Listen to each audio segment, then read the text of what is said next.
Assalamualaikum warahmatullahi wabarakatuh. Selamat siang anak-anak, apa kabarnya kalian hari ini? Semoga semua dalam keadaan sehat ya, meskipun kita belum bisa belajar dengan tatap muka di sekolah. Nah, hari ini kita akan belajar lagi mengenai ekonomi, yaitu materi persamaan dasar akuntansi bersama saya, Rizky Amalia Dwi Asih. Sebelum kita melakukan pembelajaran mengenai persamaan dasar akuntansi, alangkah baiknya kita berdoa dulu ya anak-anak. Berdoa, Ibu persilahkan.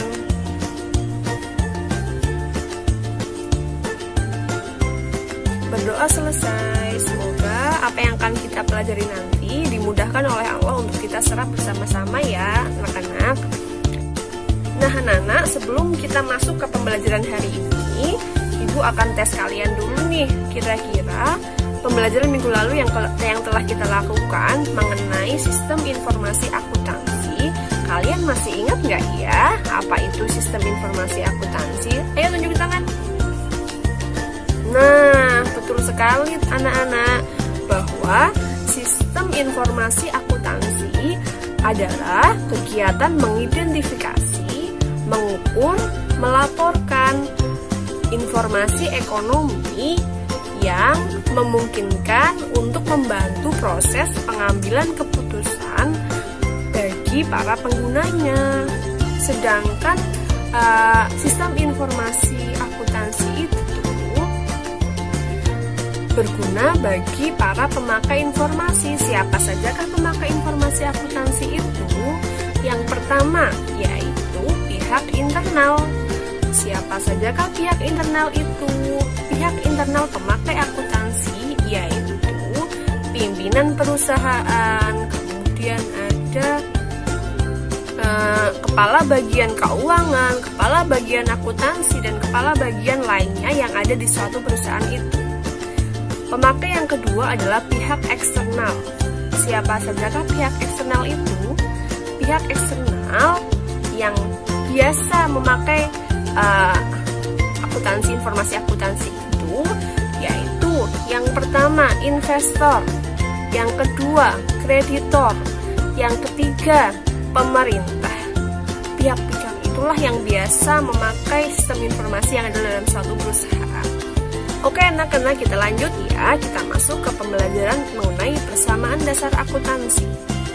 Anak-anak, kira-kira mengapa kita perlu belajar mengenai persamaan dasar akuntansi? Ada yang tahu jawabannya? Nah, kita perlu belajar mengenai persamaan dasar akuntansi karena persamaan dasar akuntansi merupakan dasar untuk melangkah ke siklus akuntansi yang sebenarnya. Tujuan pembelajaran materi persamaan dasar akuntansi adalah yang pertama, siswa dapat mengidentifikasi konsep persamaan dasar akuntansi. Yang kedua, siswa dapat mengklarifikasi tentang konsep dasar persamaan dasar akuntansi. Yang ketiga, siswa dapat menganalisis informasi atau data mengenai konsep persamaan dasar akuntansi. Yang keempat, siswa dapat membuat hubungan tentang konsep dasar akuntansi. Dan yang kelima, siswa dapat menyajikan hasil penalaran tentang analisis transaksi dalam persamaan dasar akuntansi melalui media lisan maupun tulisan. Kita langsung masuk ke materi ya anak-anak. Apa itu persamaan dasar akuntansi? Ibu jelaskan sedikit ya. Persamaan dasar akuntansi merupakan sistematika pencatatan yang menggambarkan suatu hubungan yang ada pada suatu perusahaan, yaitu pengaruh transaksi terhadap posisi keuangan perusahaan yang meliputi harta atau aset dengan sumber dananya. Yang perlu kalian garisbawahi adalah harta atau aset dengan sumber dananya. Nah, langsung Ibu kasih contoh ya. Anak-anak bisa lihat slide-nya, bahwa kita lihat pada suatu perusahaan baru. Suatu perusahaan baru punya apa aja ya mereka? Kemudian dari mana sumber dananya? Punya apa saja mereka dan dari mana sumber dananya? Itu dua hal yang perlu kalian ketahui. Punya apa apa saja?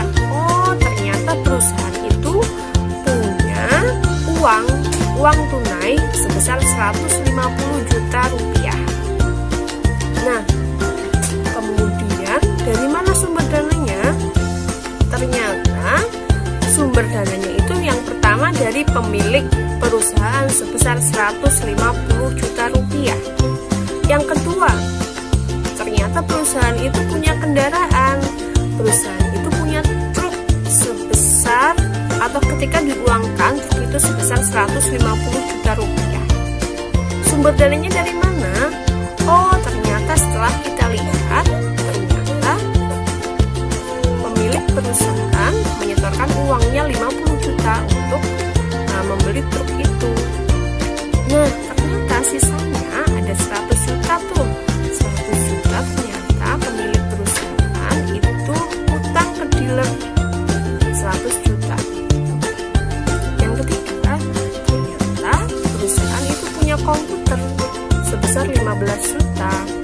Dari mana sumber dananya itu? Sumber dananya ternyata perusahaan itu utang ke toko komputer sebesar 15 juta. Seperti itu. Kemudian kita jumlahkan punya apa saja mereka, kita jumlahkan. Ternyata 150 juta ditambah 150 juta lagi ditambah 15 juta, ternyata hasilnya adalah 315 juta. Dari mana sumber dananya? Kita coba total juga ya anak-anak. Oh, ternyata dari pemilik perusahaan 150, dari tadi untuk membeli truk itu dari perusahaan pun 50 juta lagi, ternyata ada utang juga 100 juta. Kemudian untuk membeli komputer, perusahaan itu juga utang sebesar 15 juta. Totalnya ternyata sama 315 juta. Nah, punya apa saja tadi yang Ibu jelaskan, bahwa 315 itu bisa kita sebut sebagai harta atau aset. Sedangkan di sisi kanan mengenai dari mana sumber dananya, kita lihat, kita jabarkan satu-satu ya. Ternyata pemilik perusahaan menyetorkan uang untuk perusahaan itu, entah itu tadi sebagai modal perusahaan atau sebagai modal untuk membeli kendaraan. Jadi pemilik perusahaan tadi menyetorkan uang sebesar 150 juta untuk modal perusahaan dan 50 juta untuk modal membeli kendaraan. Artinya pemilik perusahaan menyetorkan uang sejumlah 200 juta. Itu yang disebut dengan modal. Intinya itu modal adalah uang yang berasal dari pemilik perusahaan. Poin yang kedua adalah mengenai sisa uang untuk membeli kendaraan, yaitu utang ke dealer. Kita kan ada yang utang ke dealer ya, 100 juta itu. Kemudian utang juga ke toko komputer untuk membeli komputer 15 juta. Jadi total utang, semua total utang, semua sumber dana yang berasal dari utang tadi sebesar 115 itu bisa disebut dengan kewajiban atau utang. Nah, dari contoh yang Ibu jelaskan tadi dapat ditarik kesimpulan bahwa rumus persamaan dasar akuntansi yaitu harta sama dengan utang plus modal, atau bisa juga disebut dengan aset sama dengan kewajiban plus modal. Di sini aset bisa juga disebut dengan aktiva, sedangkan kewajiban dan modal bisa juga disebut dengan pasif. Nah, setelah kita belajar mengenai rumus persamaan dasar akuntansi yang dijelaskan tadi, mungkin timbul pertanyaan di antara kalian bahwa kemudian apa sajakah yang bisa disebut atau bisa dimasukkan dengan kolom aktiva, dan apa sajakah yang bisa kita masukkan di dalam kolom aktiva. Kita jelaskan satu-satu ya, bahwa unsur-unsur persamaan dasar akuntansi itu yang pertama ada harta atau biaya biasa disebut aset atau biasa disebut juga dengan aktiva. Apakah itu harta, aktiva, dan aset? Ibu jelaskan ya anak-anak, bahwa harta adalah semua yang dimiliki oleh perusahaan yang dapat dinilai dengan uang. Semua yang dimiliki oleh perusahaan yang bisa dinilai dengan uang. Contohnya, ada gedung. Yang kedua, ada kendaraan. Yang ketiga, ada komputer. Itu semua kan bisa dinilai dengan uang. Bahwa gedung itu bernilai 150 juta, bahwa kendaraan itu bernilai 100 juta, bahwa komputer itu bernilai 15 juta. Nah, lanjut ke unsur-unsur harta atau aset. Ada 3 unsur-unsur harta atau aset. Yang pertama adalah aset lancar. Aset lancar adalah harta yang habis dipakai atau umur ekonomisnya kurang dari 1 tahun. Contohnya, uang. Misalkan kita punya uang 1 juta, kemudian kita belikan barang itu, misalkan membeli handphone, akan habis pakai kan. Setelah itu berarti uang kita habis untuk membeli handphone itu, maka itu bisa disebut dengan aset lancar, aset yang habis dipakai atau umur ekonomisnya kurang dari 1 tahun. Yang kedua, ada aset tetap. Aset tetap adalah harta yang tidak habis dipakai dalam 1 tahun atau umur ekonomisnya lebih dari 1 tahun. Bisa kita lihat contohnya apa ya yang umur ekonomisnya lebih dari 1 tahun? Misalnya adalah gedung. Gedung itu habis nggak ya dalam 1 tahun? Enggak ya anak-anak. Gedung itu bisa dipakai dalam jangka waktu lebih dari 1 tahun. Misalnya kita ambil contoh nih, kelas kita yang dari sekolah ya, itu kan nggak habis dalam 1 tahun ya, bisa dipakai bertahun-tahun, mungkin 5 tahun, 10 tahun. Memang bisa terjadi kerusakan, misalkan atapnya bocor atau lantainya retak, tapi tetap bisa digunakan dalam lebih dari 1 tahun. Umur ekonomisnya lebih dari 1 tahun. Lanjut ke aset tak berwujud. Aset tak berwujud adalah aset non-moneter tanpa wujud fisik. Contohnya adalah copyright. Ada hak cipta, itu tak berwujud. Aset yang tak berwujud ya, ada hak cipta, ada copyright, dan lain-lain. Oke, selanjutnya adalah materi mengenai akun-akun dalam aktiva. Ada apa saja akun-akun dalam aktiva? Akun dalam aktiva ada kas. Kas merupakan milik perusahaan yang mana segala sesuatu yang dimiliki oleh perusahaan masuk ke dalam akun harta atau aktiva. Seperti yang saya jelaskan di awal ya. Ada juga tanah, ada bangunan, ada wesel tagih, ada piutang usaha. Piutang usaha sendiri merupakan apa terjadi ketika kita memberikan kredit kepada pihak lain dan pihak lain harus membayarkan kredit tersebut kepada kita. Lalu masuk ke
liabilitas. Apakah itu utang? Apakah itu kewajiban? Kita bahas satu-satu ya. Nah, kewajiban atau utang atau liabilitas merupakan utang atau kewajiban perusahaan kepada pihak lain akibat transaksi yang terjadi di masa lampau, dan itu harus dibayar atau harus dilunasi oleh perusahaan. Misalnya utang di bank, itu kan kita harus membayar ya, karena kita sudah utang ke bank dan kita harus dalam tempo yang sudah ditentukan kita harus membayar utang tersebut ke dalam bank pada periode waktu tertentu. Utang atau kewajiban dibagi menjadi dua, yaitu utang lancar dan utang jangka panjang. Apakah itu utang lancar? Utang lancar adalah utang atau kewajiban yang harus dibayarkan dalam jangka waktu kurang dari 1 tahun. Jadi maksimal pembayaran itu dilakukan dalam 1 tahun ya. Misalkan kita ambil contoh utang usaha. Misalkan kita perusahaan A ya, perusahaan A kita butuh jasa fotokopi nih. Lalu kita menuju ke perusahaan B untuk fotokopi sejumlah X. Kita memfotokopi apa yang kita butuhkan ke perusahaan B tapi belum dibayarkan. Kita baru membayarkan utang itu atau jasa fotokopi itu selama 1 minggu setelahnya. Itu namanya utang usaha. Yang kedua ada pendapatan diterima di muka. Misalkan ibu contohkan, ibu punya perusahaan jahit ya. Nah, ibu punya pelanggan yang menggunakan jasa jahit ibu. Tapi pelanggan itu langsung membayarkan jasa jahitnya di awal ketika mereka menyerahkan bahan kepada ibu. Jadi itu ibu sebut sebagai pendapatan diterima di muka. Dan baju yang ibu jahit itu nanti itulah utang ibu pada pelanggan. Selanjutnya ada beban yang masih harus dibayarkan. Misalnya setiap bulan perusahaan mempunyai beban-beban yang harus dibayarkan. Misalkan ada beban listrik, ada beban sewa gedung, kemudian misalkan beban gaji selanjutnya ya, atau beban gaji yang masih belum terbayarkan. Ada 1 karyawan yang masih belum terbayarkan, itu namanya beban yang masih harus dibayarkan. Ada juga wesel bayar. Utang selanjutnya ada utang jangka panjang. Apakah itu utang jangka panjang? Utang jangka panjang merupakan utang atau kewajiban yang dibayarkan lebih dari 1 tahun. Misalnya jelas sekali ya utang di bank, itu kan jangka waktunya relatif panjang. Setiap bulan kita membayarkan utang sejumlah apa yang telah kita sepakati. Itu biasanya jangka waktunya lebih dari 1 tahun. Kemudian ada juga utang hipotek. Next, kita ke unsur persamaan dasar akuntansi yang ketiga, yaitu ada modal atau ekuitas. Apa itu modal? Apa itu ekuitas? Modal atau ekuitas merupakan hak pemilik perusahaan atas kekayaan atau aset perusahaan. Kemudian akun-akun yang mempengaruhi modal, ada apakah saja itu? Ada yang pertama pendapatan. Pendapatan merupakan peningkatan ekuitas pemilik yang diakibatkan oleh proses penjualan barang atau jasa kepada konsumen. Sifatnya ini menambah modal atau ekuitas ya. Kemudian ada beban. Beban adalah aset atau jasa yang digunakan dalam proses menghasilkan beban. Ini sifatnya mengurangi modal. Ada juga prive, yaitu pengambilan uang perusahaan untuk keperluan pribadi. Siapa yang mengambil? Ya pemilik perusahaan. Ini sama sifatnya dengan beban, mengurangi modal atau ekuitas ya. Selanjutnya adalah pengelompokan akun. Pengelompokan akun ada 2, yaitu akun real dan akun nominal. Yang masuk ke dalam akun real adalah yang pertama aset, yang kedua adalah kewajiban, yang ketiga adalah ekuitas. Nah, ketiganya ini nanti dicatat dalam neraca ya.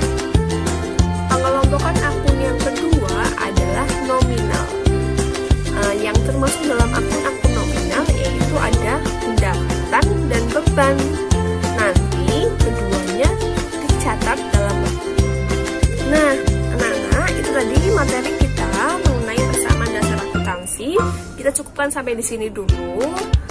Sebelum Ibu tutup pertemuan pada hari ini, kita simpulkan bersama-sama apa yang sudah kita pelajari pada pagi hari ini ya. Yang pertama, yaitu mengenai pengertian persamaan dasar akuntansi. Yang kedua, ada rumus persamaan dasar akuntansi yang perlu kalian ingat, yaitu harta sama dengan utang ditambah modal, atau aset sama dengan kewajiban ditambah modal. Bisa juga kita sebut dengan aktiva sama dengan pasiva. Selanjutnya kita sudah belajar mengenai unsur-unsur persamaan dasar akuntansi yang meliputi harta atau aset, ada utang atau kewajiban, dan yang ketiga adalah modal. Untuk pertemuan selanjutnya, Ibu kasih tugas ya, kalian pelajari dulu materi yang akan Ibu sampaikan minggu depan, yaitu mengenai analisis transaksi pada persamaan dasar akuntansi. Oke, kalian di rumah belajar dahulu mengenai analisis transaksi pada persamaan dasar akuntansi. Tetap semangat anak-anak, jangan lupa jaga kesehatan. Terima kasih. Bila dikasih hidayah. Wassalamualaikum warahmatullahi wabarakatuh.